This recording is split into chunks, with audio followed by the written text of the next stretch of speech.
नमस्कार विद्यार्थी मित्रांनो, तर माझ्या YouTube चॅनलमध्ये मी तुमचं सहर्ष स्वागत करीत आहे. तर तुमच्यासाठी एका महत्त्वपूर्ण विषयावरती व्हिडिओ घेऊन आलो आहे. तो म्हणजे एम-पी-एस-सी आयोगानं एम-पी-एस-सी राज्यसेवा 2025 ची जाहिरात प्रसिद्ध केलेली आहे. तर ही जाहिरात जी आहे ते 385 पदाकरिता आहे.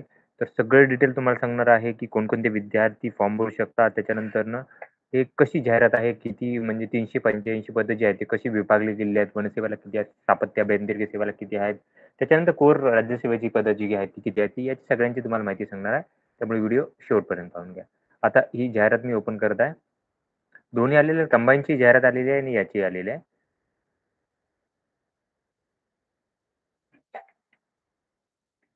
बघा हीच ती जाहिरात आहे ज्याच्यामध्ये त्यांनी सगळ्या गोष्टी दिलेल्या आहेत. तर बघा 385 पदाकरिता ही जाहिरात आहे आणि परीक्षा होणार आहे 28 सप्टेंबर 2025 रोजी 37 जिल्हा केंद्रावरती ही परीक्षा होणार आहे. त्याच्यामध्ये सामान्य प्रशासकीय सामान्य प्रशासन विभागाच्या राज्यसेवा याची 127 पदं आहेत. त्याच्यानंतर वनसेवाची 144 पदं आहेत.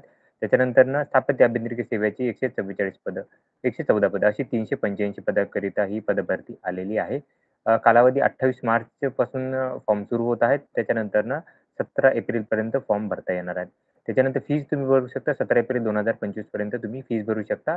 चलन तुम्ही 19 एप्रिलपर्यंत चलन काढू शकता आणि चलनाद्वारे फीज जी आहे ती 21 एप्रिलपर्यंत तुम्ही भरू शकता. ओके. याच्यामध्ये या गोष्टी दिल्या आहेत, की जाहिरातीमध्ये जागा वाढ कमी-जास्त होऊ शकते वगैरे, वगैरे या गोष्टी त्यांनी दिलेल्या आहेत. त्या गोष्टीची त्याच्यानंतरनं हे आता सगळ्या रिझर्व्हेशनच्या गोष्टी आहेत. कमीत कमी वयोमर्यादा पकडली जाणार 1 जुलै 2025 पासून. बघा ओपनसाठी 38 वर्ष हे सगळ्यांसाठी माहिती आहे. ओके 38 सगळ्यात कमीत कमी 18-19 वर्ष असणार आहे. ओपन आणि अमागससाठी जर बघा बघा इथं 18-19 वर्ष यांनी काय केलं दिलेलं आहे. त्याच्यानंतरनं ओपनसाठी 38 वर्ष जास्तीत जास्त ओपनसाठी कॅटेगरीसाठी 43 वर्ष असे दिलेले आहेत. त्याच्यानंतर वनक्षेत्रपालसाठी गटपटसाठी 21 वर्ष कमीत कमी लागणार आहे आणि ओपनसाठी जास्तीत जास्त 21 वर्ष आणि आर्थिक दुबळा गटासाठी आणि मागासवर्गीय 43 वर्षे अशी कालमर्यादा यांनी दिलेली आहे. आता इथं बघा राज्यसेवेमध्ये कोणकोणती पदं आहेत. तर सहाय्यक प्रादेशिक परिवहन अधिकारी गट अ साठी तुम्हाला कमीत कमी तुम्हाला 4 वर्षाची डिग्री पाहिजे असेल. यांत्रिक आणि म्हणजे ऑटोमोबाईलची तुम्हाला डिग्री असेल.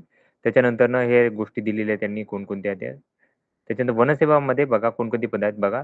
वनक्षेत्रपालसाठी हे पद आहेत. वनक्षेत्रपालसाठी तुम्ही हे जे वनस्पतीशास्त्र, रसायनशास्त्र, वनशास्त्र, भूशास्त्र, गणित, भौतिकशास्त्र, सांख्यिकी, प्राणीशास्त्र, उद्यान विद्याशास्त्र, कृषीशास्त्र, इंजिनिअरिंगच्या सगळ्या ब्रँचेस ऑलमोस्ट सगळ्या ब्रँचेस या एलिजिबल करू शकतात किंवा विज्ञान शाखेव्यतिरिक्त कोणत्याही शाखेतील गणित विषयासह पदवीधारक तुम्हाला हवा असणार आहे. त्याच्यानंतरनं इथं जर बघाल तुम्ही हे झालं.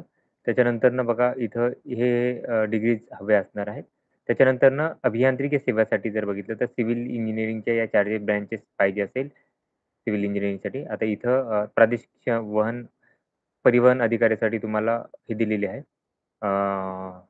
फिजिकलसाठी दिलेलं आहे 163 सेंटीमीटर कमीत कमी उंची पाहिजे आणि छाती 79 सेंटीमीटर पाहिजे, 5 सेंटीमीटर त्याची वाढली पाहिजे. महिलांसाठी 155 सेंटीमीटर उंची पाहिजे.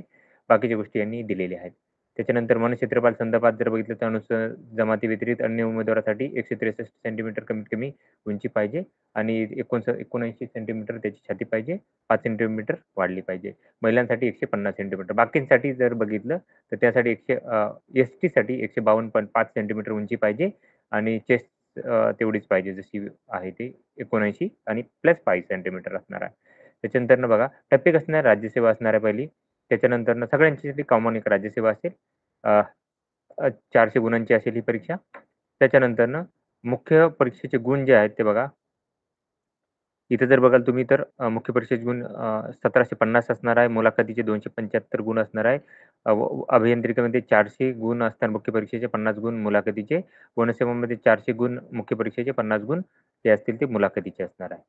ठीक आहे आणि हे डिस्क्रिप्टिव्ह असणार आहे. लक्षात घ्या, की राज्यसेवा पूर्व परीक्षा जी आहे ती काय करणार, की डिस्क्रिप्टिव्ह असणार आहे. इथं डिस्क्रिप्टिव्ह असणार आहे. लक्षात घ्या.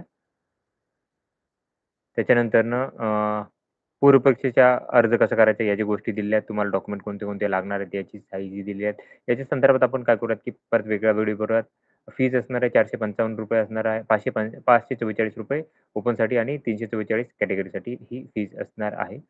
आता इथं ही पदं दिली आहेत. राज्यसेवासाठी राज्य सहाय्यक राज्यकार आयुक्तसाठी आहेत 79 पदं. त्याच्यानंतर कामगार आयुक्तसाठी 1 पद असणार आहे. त्याच्यानंतर सहाय्यक आयुक्त कौशल्य विकासासाठी 2 पदं आहेत. त्याच्यानंतरनं प्रादेशिक परिवहन अधिकाऱ्यासाठी 21 पदं आहेत. त्याच्यानंतर मंत्रालयातील कक्ष अधिकारी 3 पदं आहेत.